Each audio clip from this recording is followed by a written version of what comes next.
Also happening today, people will be sharing their stories of car thefts or cars that have been broken into.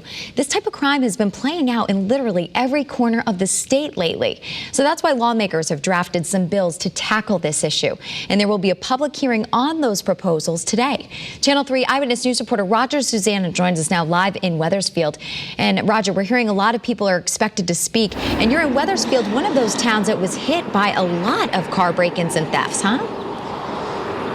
Yeah, absolutely. Dozens of break-ins in just one night last week here in Wethersfield. And goodness gracious, we know there are so many victims around the state. Many are expected to testify today. Again, here in Wethersfield, get this, they say the exact number is, again, 25 at least cars that were broken into here in Wethersfield. And again, really, that's just the tip of the iceberg.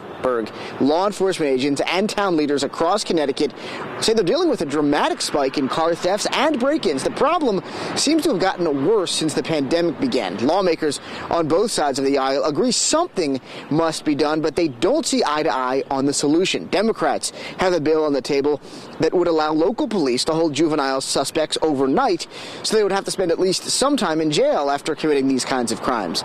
But Republican legislators want to go even further. They have authored a bill that would actually allow towns to prosecute some of these juvenile offenders as adults. We expect this Zoom committee meeting to generate a lot of passion and public interest because people who live in areas that have been heavily targeted by thieves recently are getting fed up. They need to change it because they need a big slap on the wrist. Now, we also expect to hear from some folks today who don't believe that any juvenile crime law should be changed because they argue that there would be a lot of unintended consequences. Live in Wethersfield, Roger Suzanne, Channel 3 Eyewitness News.